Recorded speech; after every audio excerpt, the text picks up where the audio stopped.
O livro de Atos é o segundo volume de uma obra de duas partes unidas que hoje denominamos Lucas Atos. Foi escrito pelo mesmo autor, Lucas, que foi um colega de trabalho que viajava com Paulo. Isso é evidente a partir da introdução do livro, onde Lucas diz: "Eu escrevi o primeiro volume, que é o Evangelho, sobre todas as coisas que Jesus começou a fazer e ensinar." Agora, Lucas fornece aqui uma pista sobre o que será esse livro de Atos. O primeiro volume foi sobre o que Jesus começou a fazer e ensinar. O segundo volume será sobre o que Jesus continuou a fazer e ensinar, o que leva a um ponto muito interessante sobre o nome tradicional, mas não original do livro: os Atos dos Apóstolos. Enquanto diferentes apóstolos aparecem na maioria dessas histórias, a única personagem que unifica toda a história do início ao fim é o próprio Jesus, agindo diretamente ou por meio do Espírito. E assim, o livro teria sido mais preciso se tivesse sido nomeado Os Atos de Jesus e do Espírito Santo. A introdução do livro relata como Jesus, ressuscitado, passa 40 dias com os discípulos ensinando-lhes sobre o reino de Deus. E isso se conecta à história do Evangelho de Lucas, em que Jesus declarou que ele restauraria o reino de Deus sobre o mundo, começando com Israel. Então ele chamou Israel para viver sob o reino de Deus ao segui-lo.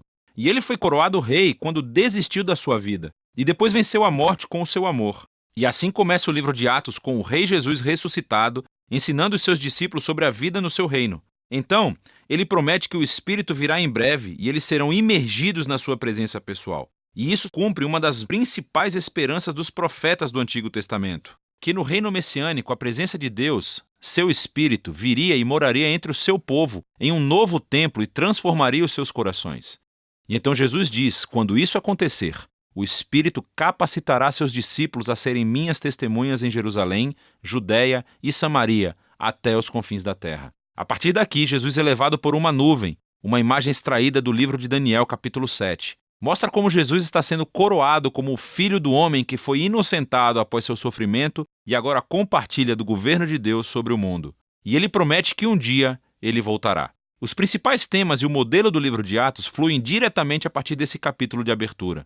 Essa é uma história sobre Jesus conduzindo o seu povo através do Espírito a irem pelo mundo inteiro, convidando todas as nações a viver sob seu reino. E então, a história começará com essa mensagem sendo divulgada em Jerusalém, e depois pelas regiões vizinhas da Judéia e Samaria, repletas de pessoas não judias, e depois de lá, para todas as nações até os confins da terra. Esse vídeo se concentrará na primeira metade do livro. Então, a seção que se concentra em Jerusalém começa com os seguidores de Jesus aguardando pela festa de Pentecostes, quando todos esses peregrinos judeus de todo o mundo antigo estavam na cidade. E o Espírito Santo vem sobre os discípulos como um forte vento e algo como chamas aparece sobre a cabeça de cada pessoa e juntos começam a anunciar e contar histórias dos atos poderosos de Deus. E eles começam a falar nessas línguas que não conheciam antes, mas todos os que estavam reunidos conseguiam entender tudo perfeitamente. Para compreender o que Lucas enfatiza na história, é crucial entender as origens dessas imagens no Antigo Testamento. Então, primeiro, o vento e o fogo são uma alusão direta às histórias sobre a presença ardente e gloriosa de Deus enchendo o tabernáculo e o templo. E também está relacionado com as promessas proféticas de que Deus viria e viveria no novo templo do reino messiânico por meio do seu Espírito. Aqui em Atos, a presença ardente de Deus vem habitar no meio do seu povo, não em um edifício. Lucas está dizendo que o novo templo prometido pelos profetas é a nova aliança da família de Jesus, o povo de Jesus, o que se relaciona à segunda coisa que Lucas está tentando dizer aqui. Os profetas prometeram que, quando Deus viesse habitar no seu novo templo, ele reunificaria todas as tribos de Israel sob o reino messiânico, e as boas novas do reino de Deus seriam divulgadas e anunciadas às nações. Lucas descreve em detalhes a integração de multitribos internacionais de todos os israelitas que estavam lá em Pentecostes e que responderam à mensagem de Pedro. Os apóstolos, então, continuam convidando os israelitas a reconhecer Jesus como seu Messias, e milhares responderam, formando novas comunidades de generosidade, adoração e celebração. Mas nem todo mundo estava celebrando. A partir daqui, Lucas mostra como a nova família de Jesus rapidamente enfrentou hostilidade dos líderes de Jerusalém. Com um modelo simétrico realmente muito bonito, Lucas narra um conto de 2 templos. Assim, o novo templo de Deus, a comunidade dos seguidores de Jesus, se reunia todos os dias no pátio do templo e de casa em casa. E no meio desses avisos há 2 histórias sobre Pedro e os outros apóstolos que estavam curando pessoas nos pátios do templo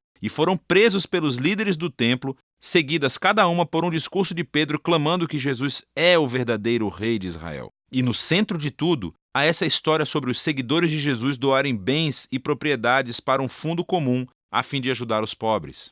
O que é ótimo, e pode parecer que Lucas menciona isso de uma forma aleatória, até você perceber que esta era a única prática descrita nas leis da Torá e deveria estar acontecendo no Templo de Jerusalém com os seus líderes. Então, o ponto de vista de Lucas aqui é claro. O novo templo da comunidade de Jesus está cumprindo o propósito que Deus sempre desejou para o Templo de Jerusalém, o de ser um lugar onde céu e terra se encontram, onde as pessoas encontram a generosidade e a presença restauradora de Deus. Nesse conflito entre os dois templos, que culmina em Atos, capítulos 6 e 7, é onde começa a primeira onda de perseguições. Assim, os seguidores de Jesus continuam a se multiplicar, o que exige a presença de mais líderes. E um desses, Estevão, é uma testemunha corajosa de Jesus em Jerusalém, e ele acaba sendo preso e acusado de falar contra o templo e até mesmo de ameaçá-lo. Aqui, Estevão faz um longo discurso mostrando como os líderes de Israel sempre negaram os mensageiros que Deus lhes enviou, inclusive Jesus e os seus discípulos. Então os líderes de Jerusalém, em fúria, assassinam Estevão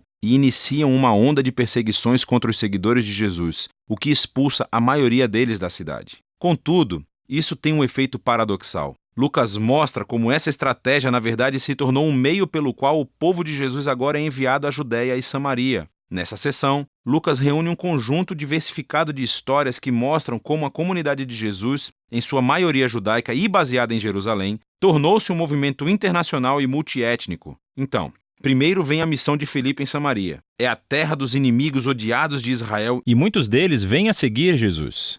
Em seguida, temos a conversão de Saulo de Tarso, mais tarde conhecido como Paulo. Ele era o inimigo mortal e perseguidor dos seguidores de Jesus até conhecer pessoalmente o Jesus ressuscitado e se tornar um defensor apaixonado em nome de Jesus. Segue a história de Pedro quando teve uma visão sobre como Deus não considera o povo não-judeu ritualmente impuro ou indigno de se unir à família de Jesus. Pedro, então, é levado pelo Espírito para a casa de um soldado romano, que está repleta de pessoas não judias, e todos reagem às boas novas de Jesus. Na verdade, o Espírito apresenta-se poderosamente entre eles, assim como fez para os discípulos judeus no capítulo 2. Todos esses temas se reúnem na fundação da igreja em Antioquia, a maior e mais cosmopolita cidade daquela parte do Império Romano. E Lucas nos diz que Barnabé, um líder judeu da igreja de Jerusalém, foi com Paulo para ajudar a liderar essa comunidade eclesial. E isso deu início à primeira grande igreja multiétnica da história. Foi onde os seguidores de Jesus foram chamados de cristãos pela primeira vez, e é a partir daqui que os primeiros missionários internacionais são enviados. E vemos a missão de Jesus se tornando realidade, o que nos leva ao restante da história de Lucas. Mas por enquanto, essa é a primeira metade do livro de Atos.